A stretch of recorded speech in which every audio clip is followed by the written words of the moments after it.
Okay, so Dr. Esselstyn, I didn't get to prep you because we had some technical difficulties at the beginning, but I will tell you that when we do right before we do the class, we have a song, music. It's the intro, the music for the theme song for the Lillian McDermott radio show that was recorded and written for the show a couple of years ago, many years ago.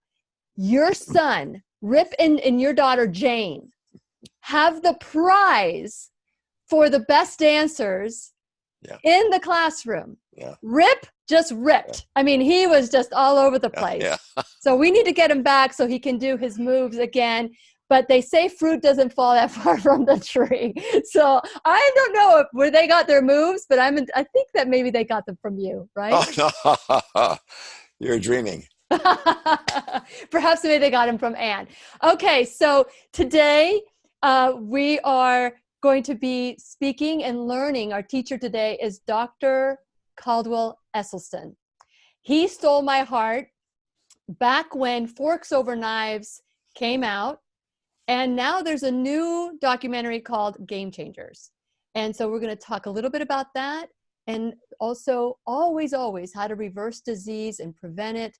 So fasten your seatbelts because we are going to learn and grow together. They're going to mute our mics, Dr. Esselstyn, but it's time to dance. The Lillian McDermott Show.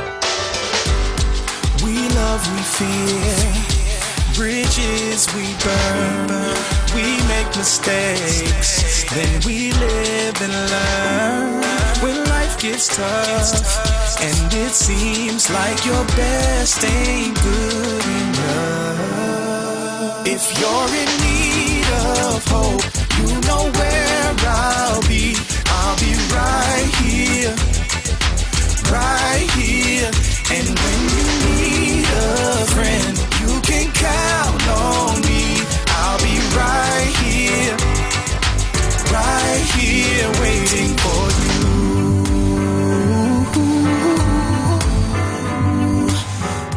This is the place you can always turn to when you need a friend. The Lillian McDermott Show.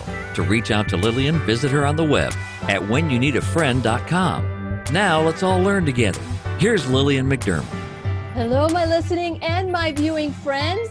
Welcome to the Lillian McDermott radio show / classroom. So if you've been tuning in since 2011, or maybe you just tuned in yesterday for the first time and learned all about Dr. Michael Greger coming to Florida, then welcome back. But if this is the first time that someone said, you know, you need to follow or listen, or Dr. Esselstyn is in the classroom, come and you're sharing all that. If you're doing all of that, and this is the first time that you stumbled upon the show, please know I've been waiting for you. This is a safe place where you can go to when you need a friend. It is my commitment to provide alternative ways to heal, and it is my mission to make awareness, responsibility, and truth a part of our everyday life. And I hope you, my listening, as well as my viewing friends, live on Facebook.com/Lillian's radio show, will feel empowered to embrace a new truth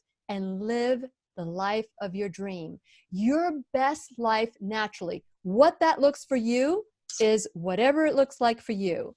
But today, I must say that because of Dr. Esselstyn, and I'm sure many people say the same, many doctors, practitioners, people that were searching for a new truth when it comes to health and wellness, when everybody's saying, once you get a disease, you'll always have the disease, or maybe you need intervention or medication, that's the only way to reverse the disease or maybe live with the disease. Well, Dr. Esselstyn, way back then, beyond 23 years ago or more, has been speaking this new truth and educating people as well as physicians as to a way to take your health back naturally as possible. Food as medicine. And so back in, I don't know, it was 2012, I think it was 2012, 2013, I saw a documentary, Forks Over Knives. That documentary changed my life. Dr. Caldwell Esselstyn was featured, was one of the featured doctors that were on, and Dr. Colin Campbell was the other one. Between the two of them, they convinced me that there was something else out there, that I could feel better, and there was a way that I could control it. And so, of course, Forks Over Knives, I've bragged about it. I've mentioned it to the people that I coach myself. But then if you look at how many documentaries he's been featured in, there's like 14, 15, probably even more. But now there's a new documentary that's been out for a while that is called The Game Changers. And of course, Dr. Esselstyn is featured, as everybody wants him featured, because I know it was a tiny little part, but still, you captured my heart. You have me. All you have to do is say hello, Dr. Esselstyn, and you have me at hello. And since it is our sole purpose in life to give and receive love and knowledge, I am so grateful that Dr. Caldwell Esselstyn is here to do just that. Welcome back, Dr. Esselstyn, to the Lillian McDermott Radio Show classroom. Thank you, Lillian. I am grateful that you're here. And now you said it was a tiny little part, but it was probably Emmy Award winning. So share a little bit about your background, because you are a surgeon. And many people say you're a cardiologist, or that you are a oncologist, or that you are, but you have been able to take all your training and create a new vision for different modalities, for different healing. So share a little bit about your background and what gave you this passion. Thank you, Lillian. I'm pleased and delighted to be with you today. I grew up in upstate New York on a Aberdeen Angus beef farm and a dairy farm. And after going to prep school, I went to Yale University for my undergraduate, and I went to the Western Reserve University School of Medicine for my medical training. After that, I went to the Cleveland Clinic for my training in general surgery. And after that, I was immediately in the Army. The first year I was at Fayetteville, North Carolina, and the second year I was a combat surgeon in Vietnam. And then I left Vietnam in 1968. And in 1969, I was asked to join the staff of the Cleveland Clinic in the Department of General Surgery. And that was very exciting, because I subsequently became director of the breast cancer task force, and I was head of the section on thyroid and parathyroid surgery. And it was in the late 1970s that I found myself becoming increasingly disillusioned with the fact that for no matter how many women I was doing breast surgery, I was doing absolutely nothing for the next unsuspecting victim. And this led me to a bit of global research. Mm-hmm. And it was really quite striking to see that there were many cultures where breast cancer rates were 30 and 40 times less frequent than in the United States. For instance, in rural Japan in the 1950s, breast cancer was very infrequently identified. And yet as soon as the Japanese women would migrate to the United States, by the second and third generation, still pure Japanese American, they now had the same rate of breast cancer as their Caucasian counterparts. So much for genes. Then when we looked at prostate cancer, in the entire nation of Japan in 1958, how many autopsy-proven deaths were there from cancer of the prostate? In the entire nation, 18. That was the most mind-boggling public health figure I think I've ever encountered. And by 1978, 20 years later, they were up to 137, which still pales in comparison to the 28,000 men who will die this year from prostate cancer in this country. Well, further along, it became apparent to me that there were multiple cultures that I was encountering where cardiovascular disease was virtually non-existent. And it just seemed to me that if we could therefore get more bang for the buck, because if we could get people to eat to save their heart, then the hope would be that they were also markedly diminish the likelihood of their having the common Western cancers of breast, prostate, colon, and maybe even pancreatic. Yes. So that's where the background was and how it got started. And so I felt that I had to do some research in patients who had heart disease, because it just seemed so terribly logical that if there were cultures that were eating plant-based with minimal or no oil, and they didn't have cardiovascular disease, what would happen if you took patients who were seriously ill with heart disease and see if they could halt or reverse their disease? And lo and behold, that's what happened. We had the first group that when I asked, the Walking Dead group. That's right. The first group I had were the Walking Dead. They had failed their first or second angioplasty. They were too sick for these procedures, or they had refused. And there were 5 who were told by their expert cardiologist they wouldn't live out the year. Those 5 made it beyond 20 years. And then we began to see, not only did we halt disease, but we began to see elements of disease reversal. So that made it even more powerful. So when I retired from surgery after 31 years at the clinic, it was just too good to not continue the research in cardiovascular disease, which is what I've done, and I've continued to treat patients on a daily basis. And this was something that you probably didn't even expect unless you became disillusioned. And so many times people get frustrated or upset about disillusionment, but I believe disillusionment is a way to get us to move to a new place. And you certainly did that. You took that baton and you took it to that next level, where the people that were sent home to die many years later, I mean, so do you still have any members from that group, the people that were sent home to die? How long ago was that? 20 years ago? Well, that was actually 33 years ago. It was 1985 that we got started. That's 33 years ago. So of the Walking Dead that were sent home to die, yeah. Do you have any still living? Well, I kept track of them on a regular basis up until actually 12 years, which is when we decided to write up this group in the peer-reviewed scientific literature. And so they were followed very closely. And I might add, there's one wrinkle there, that the criticism that I have often received from other physicians is that, Dr. Esselstyn, your program is too strict. Patients won't follow it.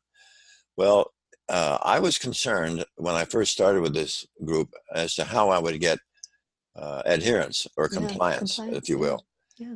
Because it is a significant lifestyle change. And I've decided to use as a mantra for this first group of patients something that I had learned from a wonderful West Coast surgeon by the name of Bert Dunphy, who said that patients with cancer are not afraid to suffer. Patients with cancer are not afraid to die. But patients with cancer are afraid of being abandoned by their family or by their physician. So for that first group of patients, I was seeing them every 2 weeks. We would draw their cholesterol, check their blood pressure, their weight, and I would go over every morsel they ate. After 5 years, I got a little more courageous, and I decided to stretch it out to once a month. Most cardiologists will see their patients twice a year. Now, at the end of 10 years, by now they were pretty well on autopilot. And so I was seeing them quarterly.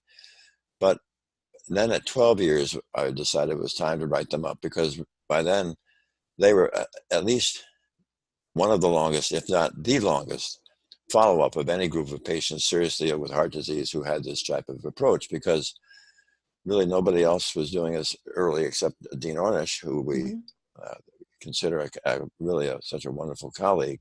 Sure. But at 12 years of follow-up, that really made it, I think, the longest of its type. So it was very exciting, but the criticism that we had was that it wasn't randomized, it wasn't large, because here I was still carrying on my surgical obligations, so it was a small group. Mm-hmm. But whether it's a small group or not, if we look at the scientific method, I think we can learn a great deal from that.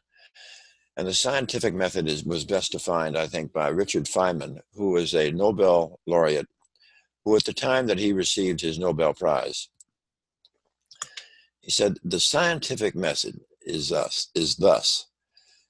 You propose a theory, and then you do the experiment. And the experiment is either right or it's wrong. Yes. So if the theory is, if you take patients seriously ill with heart disease and get them to eat whole food, plant-based nutrition without oil, you may be able to halt disease progression or even get disease reversal. The experiment was done, and it happens. It happens once, twice, twice, 50 times, 100 times. You don't need a prospective randomized trial to get that information. That's really, those are statistical trials. What we're doing is looking at causation. And really, ever since the days of Hippocrates, there's been a basic covenant of trust between the caregiver and the patient that whenever possible, the caregiver will share with the patient what is the causation of the illness. But sadly today, in cardiovascular medicine, that's not being done. And the reason we have such failure rates approaching patients with heart disease is that we're not treating the cause. We treat patients with pills and drugs and stents and bypasses. These are expensive. They have brutal hard side effects. And they're not treating the causation of the illness. So the patient will have, for instance, their first stent, second stent, eventually maybe their third, fourth, or fifth stent. I have seen one patient who had 52 stents. And obviously that wasn't the answer. So it's been very exciting. Now we've changed the format a little bit in that I now see groups of patients, but often between 12 and 14 patients at a time. But it's a single day, 6-hour intensive seminar, because it's no wonder that my colleagues say they can't get patients to change their lifestyle in a 12 or 15-minute office visit. That's not going to work. Correct. You really must show the patient respect. And that's why I think that when we give these patients 6 hours, during that 6 hours, they're going to learn all about how it is that they have created their disease and precisely how they are going to be empowered as the locus of control to be the ones who halt and reverse their disease. And I should say that also my secretary will give me a list of the patients who are attending 10 or 14 days before the seminar, which gives me an opportunity, because I guess I'm a little old-fashioned. I personally call every one of these patients to get my arms around their story, because I really want them to also have an opportunity to ask questions of me, so that coming to the seminar, we have a strong platform from which we can all move forward. And that's, I think, why we're getting rates of compliance close to 90%, 89.3 to be exact. Well, you know, Dr. Esselstyn, there are some trials out there that are so dangerous that they have to stop it because it's killing people. And so to have a trial that can be duplicated and say, you know, this is happening to this person, this is happening to this person. You guys are doing an awesome job letting people know that you don't need a stent. I know I've had many doctors come on, many teachers come on saying, you know, that a stent is not going to solve the problem. A stent is not, you know, and I think it's Dr. Furman who says that unless you are an active heart attack, there should be no reason that you experience I would a stent. agree. Yeah. And what he said is even if you are 99% clogged, or whatever the proper terminology is, that you should consider nutritional science, medicine. You use your food as medicine. And so it is something that struck my heart, but it's not something that people are open to hearing. But I always say that when the student is ready, the teacher appears, just like when I was ready to hear your story, you know, your forks over knives, that's when I woke up to this new truth. And so I really do appreciate the fact that doctors can hurt financially. I own a marketing company and I cater to doctors locally here. And they're having a hard time making ends meet. So I bring products and services, ancillary products, so to help them. So for a surgeon to say, you don't need surgery, That's beautiful. That's beautiful. And so I hope that people that, that's the way you make money, is to do surgery. But that surgery is not solving the problem, right? Right. It's giving us permission to continue with the old lifestyle. Especially the guy with 52 stents. That guy with 52 stents Brutal. hasn't been told that he could change his lifestyle. So with that in mind, we've done many classes with you as a teacher where you share the way that we can eat to prevent and reverse heart disease. So would you give us a little overview? Because I also want to talk about the game changers and athletes and how they could also use this for their peak performance. So share a little bit about Esselstyn's way of eating and how people can simply not look at dieting, but a lifestyle change. Well, I think that the question, if I can understand what you've asked, is how we would approach the patient. I think the thing that's so critical, so that they're not getting hyper snake oil, Yes, is to give them the science. mm-hmm. Now, we're all experts in this disease would agree. Because where this disease has its inception, its onset, its beginning, is when we progressively injure the life jacket and the guardian of our blood vessel, which happens to be that delicate innermost lining, the endothelium, because it is the endothelium that manufactures that truly magic molecule of gas, nitric oxide, which is really the salvation and the protector of all of our blood vessels because of its remarkable functions. For example, nitric oxide keeps all those cellular elements within our bloodstream flowing smoothly like Teflon rather than Velcro. It keeps things Mm-hmm. from getting sticky. Mm-hmm. Number two, nitric oxide is the strongest blood vessel dilator in the body. When you climb stairs, the arteries to your heart, the arteries to your legs, they widen, they dilate. That's nitric oxide. Number three, nitric oxide will protect the wall of the artery from becoming stiff and thick or inflamed. That way it protects us from having high blood pressure or hypertension. Number four. Now, number four is the absolute key.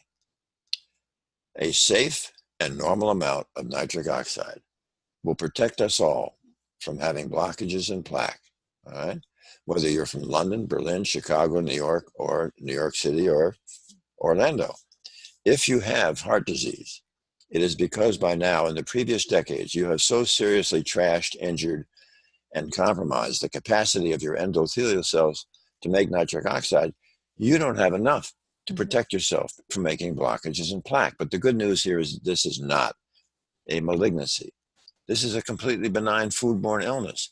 And once you can teach patients to never again have one morsel pass through their lips that is going to further endanger and injure an already train-wrecked endothelium, then the endothelium begins to recover, makes enough nitric oxide, so the disease is halted, and often we see significant elements of disease reversal. Now, what are the foods that every time they pass your lips, you injure the endothelial cells? They are: one, any drop of oil, olive oil, corn oil, soybean oil, safflower oil, sunflower oil, coconut oil, palm oil, oil in a cracker, oil in a piece of bread, oil in a salad dressing. Oil injures the endothelial cells, as does anything with a mother or a face: meat, fish, chicken, fowl, turkey, eggs, and anything that is dairy: milk, cream, butter, cheese, ice cream, and yogurt, and sugary drinks, Diet Colas, Pepsi and Coke, and sugary foods: cakes, pies, cookies, stevia, agave, excesses of maple syrup, molasses, and honey.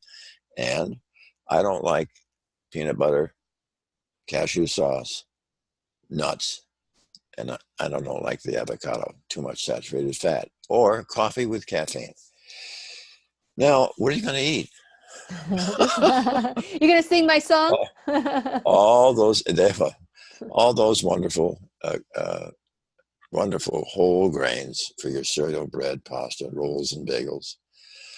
101 different types of legumes, lentils, and beans, all these marvelous red, yellow, green leafy vegetables, and white potatoes, sweet potatoes, and fruit.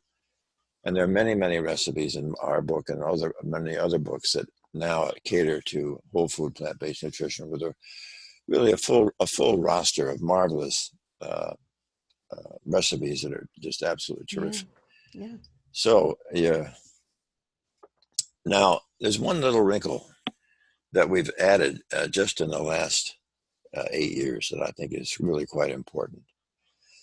And I ask the patients that we see with heart disease to imagine shrinking their head to a size that it could fit inside your coronary artery, and they could see the plaque, and they could say to themselves, it's an absolute cauldron, a cauldron of oxidative inflammation. So we need antioxidants. But no, do not go down to the health food store and buy a jug of pills that says antioxidant, because it doesn't work and it's going to be harmful.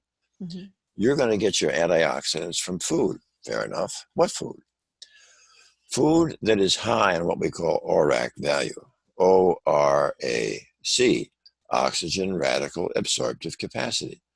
So if you're having raspberries, blueberries, strawberries, and blackberries on your morning oat cereal, that is a terrific start. However, nothing can trump the antioxidant value of green leafy vegetables. So I need you to chew 6 times a day, not smoothies, not juicing. I need you to chew a green leafy vegetable that is roughly the size of half or 3/4 of your fist after it has first been boiled in water, 5.5 to 6 minutes, or steamed, and then you must anoint it with several drops of a delightful balsamic vinegar. Why? Because the acetic acid in the vinegar has been shown to restore the nitric oxide synthase enzyme, which is contained within the endothelial cell and responsible for making nitric oxide.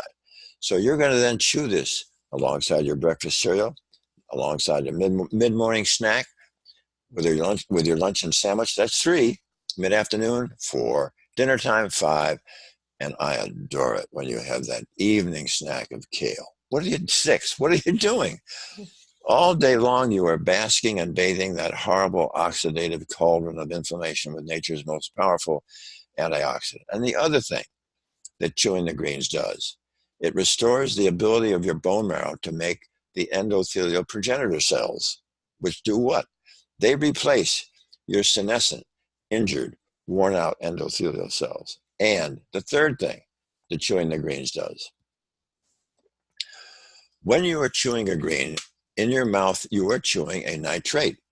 That nitrate that you're chewing is going to mix with the facultative anaerobic bacteria that reside in the crypts and grooves of your tongue.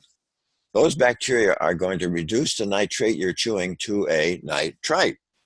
Now, as you swallow the nitrite, your own gastric acid is going to further reduce the nitrite to more nitric oxide. So there you are, all day long. Not with a horribly expensive drug, not with a drug that has a hideous side effect, but with food, with green leafy vegetables, you are restoring the very molecule of nitric oxide you were so deficient in that gave you this heart disease. Yes. Now, what are the greens I'm talking about?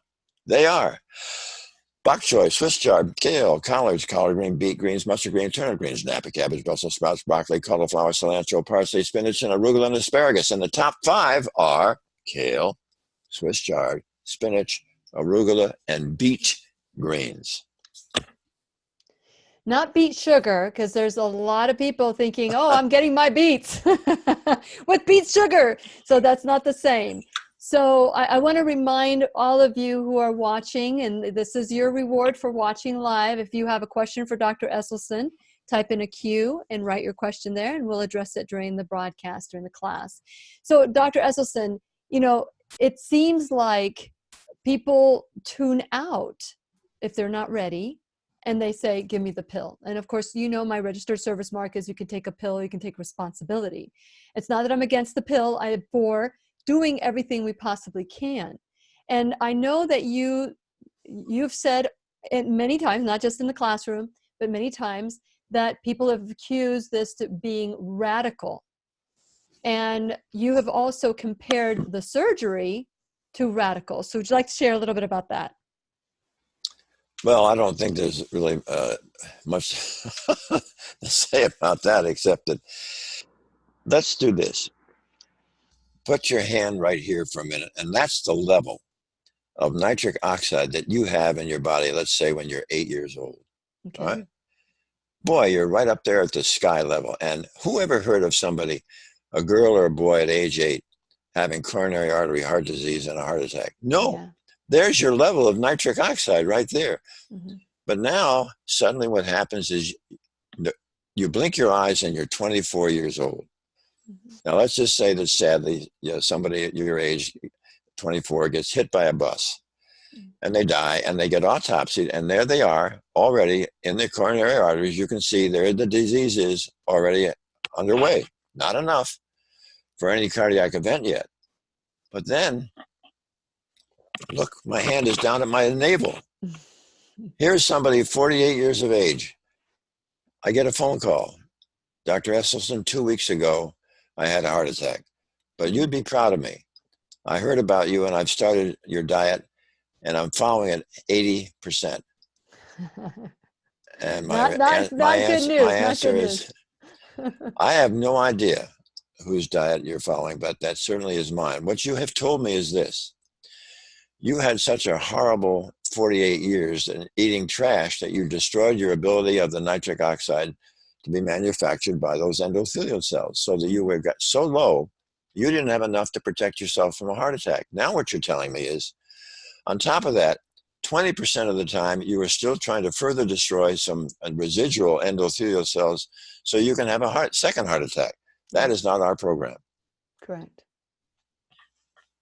Now, as far as, having the surgery, there probably are occasional instances you could identify where maybe the surgery would be required, especially if somebody was not willing to make this type of transition.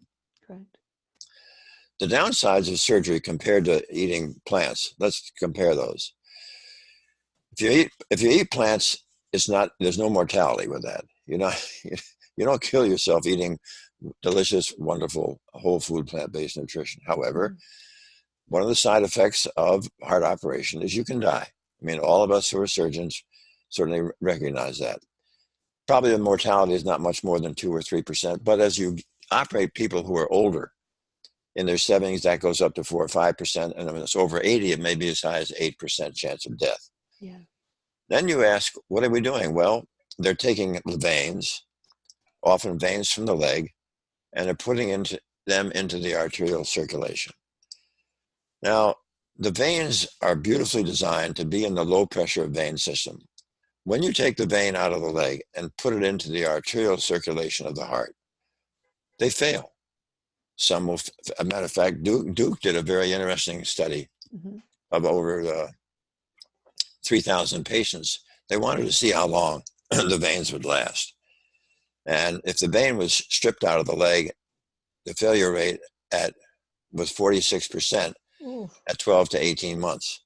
If they took the vein out more carefully with an open incision, the vein would actually only fail 38% of the time at 12 or 18 months. That's still high. That's really not when you're 50 years old and you say, okay, doc, you're going to give me this operation. Now, how long do these vein bypasses last? And he looks you in the eye and said, well, 50% of them will fail at 12 or 18 months. That's not really always very reassuring. And they like to always say it's 10 years, but sure, there'll be an occasional patient who will certainly go for 10 years, or sometimes even longer. Yeah. Now, when they do harvest a vein, when they harvest an artery from beneath the breastbone and tie an artery to artery, that has a much better track record, often lasting as much as 15 years. But really, when you look at the overall picture, there are some problems besides dying with the operation. The other is you can have a heart attack, you can have a stroke, you can have an infection, you can have hemorrhage. I mean, there are just a multitude of these problems that can occur. Sure. And what you compare to just eating whole food plant-based nutrition, all you do is you get better and better with time as you do this. It's very reassuring. And it really shouldn't be it shouldn't be considered to be strict or a hardship, because when you think about it, I am not asking patients eating whole food plant-based nutrition, I'm not asking them to eat one single food that they haven't eaten all of their lives. But what I am asking them is to consider removing from their diet the foods that we know that will destroy the lining of their artery and kill them. Yeah. You know, earlier, Dr. Esselstyn, you spoke about the prostate, and I've said many times, one size does not fit all, and I've heard, depending on what position the doctor has, that some people need animal products, some people need a little bit of oil, some people need this, some people need that. I mean, they've created a whole industry on dieting, and so when it comes to the prostate, I want to switch from the heart to the prostate, which I hear that, you know, when people have erectile dysfunction, that's a precursor to heart disease in the future. That's the canary in the coal mine. The canary in the coal mine, yes. And so, are there people who don't thrive on a whole food plant-based diet or lifestyle? Are there? Well, I'm supposed anytime you look at a population-wide situation, there may be some patients who are going to find this really challenging, but I haven't really encountered them yet. Okay, that's good. Okay, so with that in mind, switching to the prostate, so will a whole food plant-based lifestyle help reduce the size? Let's say somebody has BP, the benign prostate issues. Yeah. Yes. BPH. Would they be able to reduce the size? Would they be able to help with erectile dysfunction? So I'm speaking to the men here that if anything, that could be a way that the body says, hey, you're headed towards a heart attack. Well, let's address the erectile dysfunction first, because we're talking about not a malignancy, but we're talking about a benign disease. Mm-hmm. Now, a couple of points. The penile artery is really quite tiny compared to the size of the coronary artery. So not infrequently, before somebody comes down with coronary artery heart disease, they first may find that they are no longer able to raise the flag, erectile dysfunction, the canary in the coal mine. Now, what really is quite fascinating, though, is not infrequently, 10 or 11 months after I've counseled somebody with heart disease, I'll get a phone call. Dr. Esselstyn, this is Mr. So-and-so. Sure enough, good to hear you. Yeah, I said, really, I thought I ought to call you because recently something has come up. And I wonder if I don't owe you another check. So it really is very exciting how you can often restore erectile dysfunction, because really erection requires a healthy blood flow to the penis, and that's often what can be restored. Now, as far as the prostate and benign prostatic hypertrophy, it's just sort of naturally, it seems that for some reason or other, as men age, their prostate becomes larger and larger, regardless of really what they're eating. Although the feeling is that if people were eating this way from childhood, there would be much less of it, as we look at some cultures where this, sure. I mean, for them to have enlarged prostates in Korea years ago. I remember speaking with a female urologist and saying that, you know, they very infrequently did they see enlarged prostates that were benign disease. Mm-hmm. Now, when you speak about prostate cancer, this is really a bit more of a rascal. And there is no question that if the prostate cancer is identified early, it appears that you can sort of do what we call watch and wait, because the growth is really very, very slow. On the other hand, though, what Dr. Ornish has shown, and a very interesting study in association with a woman, Blackburn, I believe her name is, she's done a lot with telomeres and telomerase. And that because the telomeres are like the plastic tips on your shoelace, And as long as you have plenty of those control, then you're not losing a lot of your DNA. And because as you lose your telomeres, you're getting closer to the time when you're going to pass on to the next great meadow in the sky. Yes. But when we look at early prostate cancer, as Ornish and his team did, they were able to show that you could actually even, this is a practice of what we call epigenetics, meaning that you can change the gene. He was able to actually change from the cancer-promoting gene to a cancer-resisting gene, as it were. And that's really very powerful. I think there's another way it was shown. How so? When you grow that early prostate cancer in a petri dish, and then you introduce some serum from somebody who is an omnivore, eating meat, and you will find that you will suppress the cancer growth by 7%.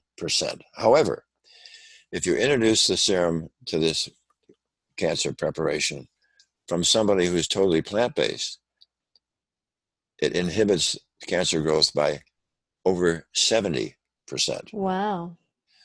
So there truly is, that's an early prostate cancer. I think all bets are off in terms of if it's advanced and it's maybe metastatic, but even there, I don't see how you could harm. And there may be even the occasional situation there where you can find marked benefit. Very good. We should, before we forget it, I want to be sure to mention that although we're talking largely about heart disease, and it's excellent that you brought up the prostate cancer. Yeah. Because, when you look at whole food plant-based nutrition, and why it is that I feel that we are on the cusp of what could truly be a seismic revolution in health, not only for heart disease, but also for hypertension and diabetes and strokes and vascular dementia and Crohn's disease and ulcerative colitis and rheumatoid arthritis and lupus, multiple sclerosis, allergies and asthma. The list goes on. Where did we get all this? It's whole food, plant-based nutrition is perhaps the greatest gift that medicine has ever had. It's as if the heavens have opened and said, here, guys, here's a simple one. Forget all this emphasis on surgery and pills. Get people to eat correctly, and suddenly 80 to 85% of chronic illness is gone. Yes. I mean, and now, but the big hurdle is because, there's a lot of money involved here. If you take away the pills and you take away the interventions, correct, and you just are saying, I want you to eat correctly, it's almost an embarrassment to a physician who feels that he's so knowledgeable and sophisticated that simply by eating plant-based, you can get rid of these diseases without taking these drugs, which you've had studied so long to try to learn about all the side effects of these drugs and the tremendous mortality and morbidity of surgery. Well, that's exactly what I was saying earlier. You as a surgeon are encouraging people to eat well, keeping you from surgery and keeping you from your bread and butter, basically, so to speak. Excuse the poor choice of saying there.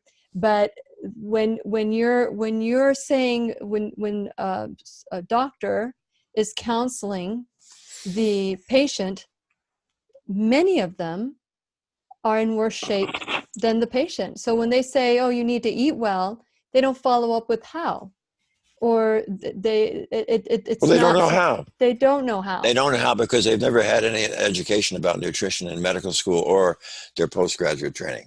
Fortunately, right. Hopefully that's going to change. Correct. And I hope so too. But here's that big pharmaceutical industry. What are they going to do when people wake up and say, wow, I can reverse this. I can prevent this. And perhaps maybe, like I said, when the student is ready, the teacher appears, and maybe they'll pick up a copy of Forks Over Knives, or maybe Game Changers. And I want to shift a little bit to Game Changers here, because first of all, I'd love for Rip to come in and talk about the movie, the documentary as well. But here's the thing. Many athletes that are running a marathon as healthy as an ox, all of a sudden die from a heart attack, or, some, they were given the bill of health because they thought they were eating well. And so many athletes, there's a lot of myths about being an athlete and how you are supposed to, eat as much animal products as possible to have peak performance as an athlete. Could you dispel that myth for us as why? Well, the business that we've talked about earlier already today, namely the endothelial cell, and its ability to make nitric oxide. Now, nitric oxide does what? Nitric oxide, one of its major functions, it is the strongest blood vessel dilator in the body. Mm-hmm. All right. So if somebody is plant-based and suddenly their muscles and their arms or their legs, their back, everything is suddenly receiving more oxygen and nutrients because the vessels are dilated if they're plant-based. And increasingly you will find that even professional athletes, whether they're playing baseball or whether they're playing football, or especially if they're running track, will find themselves doing so much better when they're eating plants. Because when you think about it, what does eating meat and oil and dairy do? Yeah, it was what? It injures your endothelial production of nitric oxide. So you have less nitric oxide and you have less likelihood of optimizing your athletic performance. I think that was really nicely demonstrated in that movie. But also what was kind of fun was to see Rip speaking with those firemen. Yes. Here are firemen who, at a moment's notice, from sitting around in the firehouse, from a moment's notice, they have to be absolutely in full attack mode, with all of their adrenal glands squeezing and epinephrine pouring through their body to make them run up these stairs, go up through this flame, and do all these heroic things. And, well, that's fine if you've got good arteries. But what do you suppose is a leading killer of firemen? Yeah. Heart disease. Yeah. Yeah. So, yeah, it can be very, very exciting. And it would seem to me that knowing that most municipalities ought to insist that their fire and police be plant-based. Well, you know what? They insist on vaccinating them. You might as well insist on having them eat well so that they can prevent some of the stuff. Yeah, and then they don't have to start paying all that money for rehabilitating somebody through all those expensive procedures and drugs. That's right. That's right. Well, many people have ideas because I believe it's a marketing campaign, and it was great to have Arnold Schwarzenegger there. And so I want to encourage all of you to watch The Game Changers. It's on Netflix now, so I was able to watch it, and so but also I want to encourage all of you. Dr. Esselstyn has been featured in so many, like Eating You Alive, Forks Over Knives, What the Health. I mean, there's so many others as well that he has been on. I've got a long list of 14, but I don't want to spend the time saying that. Just go and check it out. Educate yourself on these, because there's so many myths about being whole food plant-based. And one of them is you lose muscle tone, you become weak, you become depressed. So there's so many, and I said that to Dr. Neil Barnard, and he said, well, depressed, it's because we're always asked, how do you get your protein? That's enough to depress anybody. I thought that was brilliant. And so with that in mind, we have limiting beliefs. You talk about epigenetics. Our beliefs trump our bodies. And so if we believe that going whole food plant-based is going to make us weaker. Remember this, genes loads the gun, but lifestyle pulls the trigger. Yeah. I mean, the example I often use to help patients through that understanding, let's suppose that you have a village which is right next to a river. And during the flood season, only the very strongest swimmers are going to get across. However, if we wait to the dry season, when the river is 4 inches deep, even the littlest toddler goes across safely. That's the way it is when you're eating whole food plant-based nutrition. Now, the other thing you couldn't overlook in the Game Changers was the wonderful studies that Aaron Chris did with those 3 athletes. Oh, yeah, that was awesome. Who showed, really, if you If you want to be able to perform in the bedroom, plant-based is the way to go. Oh yeah, that's the study you're talking about. Okay. If any male who ever sees that movie will never ever touch meat again. Well, it's very easy to become swept by the parties and one of my favorite lines and Eating You Alive is the doctor that is saying, here we are at a funeral celebrating and honoring the deceased with the same food that got him in the casket. I love that line. And it is so important that we realize that food addictions or eating the wrong foods is celebrated, especially in the United States. Yeah. And so, the fact that you have dedicated yourself, for all, most people at your age would say, I'm retired, not you. And the reality is, and it says it in the Bible, you never retire from service. And I love how you have taken whatever stage you are in your life and you've used your wisdom to help promote a healthy lifestyle. And you're the picture of health. And I believe someone said that, Camilla, thank you so much, Camilla. What an amazing role model, the whole family. But, now I know Rip and I know Jane, but I hear that there's some other Esselstyn kids. Do all your children, were you able to impact all your children? They're all, our 4 kids and the 10 grandchildren are all plant-based. Wow, that's amazing. And there's never a chip?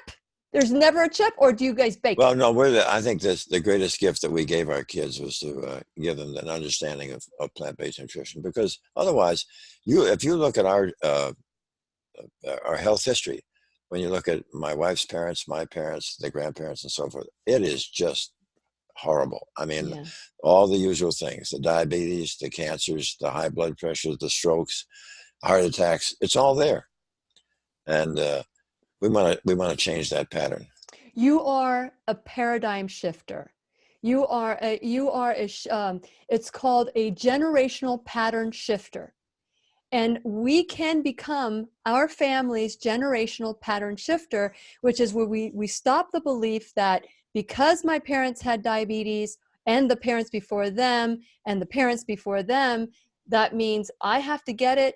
That's not real. What we inherit is the recipes that are handed down like they were gold in the family, And so once we know better, we do better. But some people try to ignore it until they have a drastic, life-changing, altering event.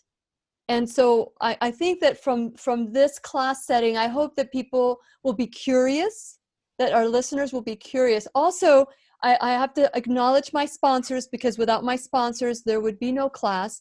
I want to make sure that you guys go to whenyouneedafriend.com. Please subscribe, like and share, spread the good news about this new truth that is out there, that you don't have to die from the same diseases your parents have. You can actually, people say all the time to me, oh, we're going to die anyway. But how do you want to live? Because people are dying from the age of 30 now, and they'll last a long time feeling sick, and it's not a way to live.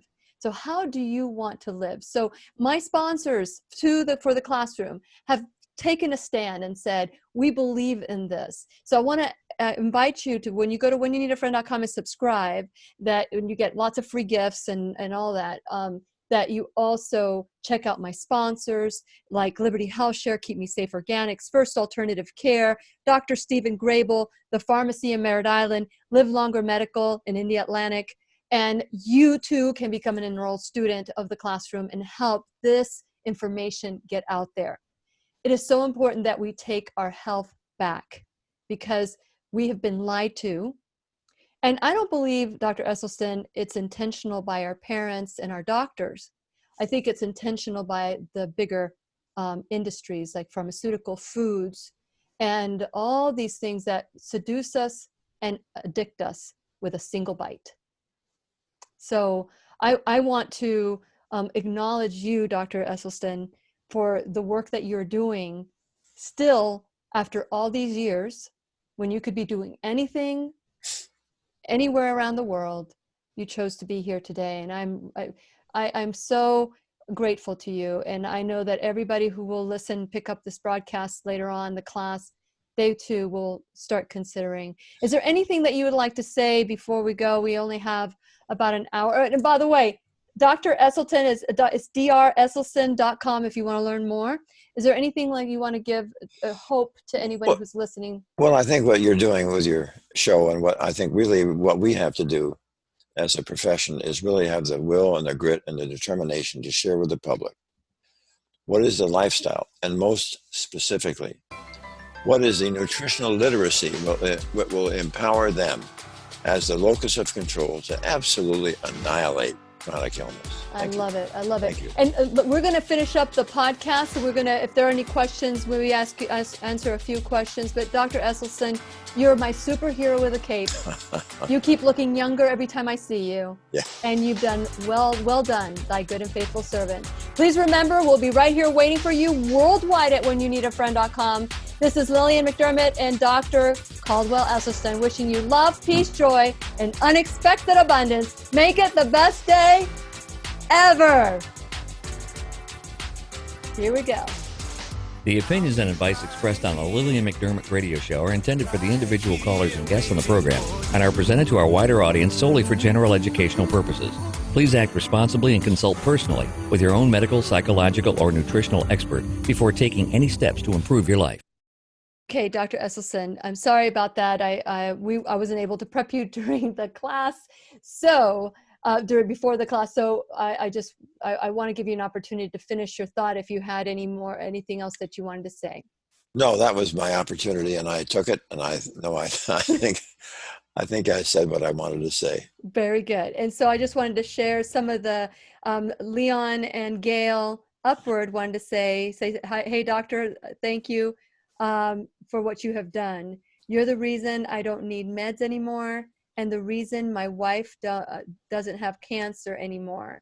We are doing things like we are 20 years younger in just 3 years in checking us into a nutritarian, checking out our nutritarian lifestyle. So our nutritarian journey. So basically a whole food, plant-based lifestyle is what we're talking here. And it's wonderful to hear the good news of people that have loved themselves. And, you know, Dr. Esselstyn, do you find that it was difficult for you to be respected by your peers, or for people to say, oh, that's too simple, and dismiss what you have to say? Have you experienced that at all? Oh, well, sure. When I was always known as a pretty darn hard-nosed macho surgeon until I got interested in nutrition. Mm-hmm. And then I became, behind my back, I was known as Dr. Sprouts. Oh, actually, Dr. Sprouts. Which I looked at as a compliment, because sure. once we got the data and we showed that with nutrition, we could do what nobody else could do. We could halt and we could reverse heart disease. Then that's when that clamor sort of stopped. And then eventually people came on board. But also the underbelly of all this is that, let's be honest about it, I am an enormous threat to medicine's biggest cash cow. And, you know, some people obviously feel uncomfortable about that and will try to criticize and so, but that, you know, you get so used to that, it comes with the territory. And what you do is you look at the data. And it's not as if we're asking anybody to follow hype or snake oil. All that we're talking about is something that has been repeatedly, we have written this up in the peer-reviewed scientific literature. Yeah. Yeah. You know, people say, I don't believe in this. And I'm saying, you know, I'm not trying to get you to believe in Santa Claus. All I want is for you to read the literature. And I think people form an opinion based on their limiting belief, and they're repeating what they hear. And I ask for anyone who has been a part of this broadcast, whether you tuned in for 15 minutes or watched the entire class, that you consider what is being said and do your own research. I think that when we do our own research, Dr. Esselstyn, it becomes our truth. Because if I repeat what you've said, then I'm just repeating what you're saying and I'm not buying into it. But the moment I see the evidence and I look at the research, then all of a sudden, now I'm not asking you to believe in Santa Claus anymore. I'm asking you to make a stand for yourself and love yourself. So I want to thank you, Dr. Esselstyn. Thank you all for watching today. Please help us grow this classroom and share and like and invite so that we don't have to, like you call it, a toothless paper tiger. Oh yeah, heart disease is nothing more than a toothless paper tiger that need never ever exist. And if it does exist, it need never ever progress. This is a completely benign foodborne illness. And I will let that be the final word. Thank you so much, Dr. Esselstyn. You are an amazing man. And too, behind every successful man, there's a beautiful woman. Is she going to show herself? She disappeared. She disappeared. She magically disappeared. Never could have done it without Ann. Correct. Absolutely. And wonderful that you would acknowledge that.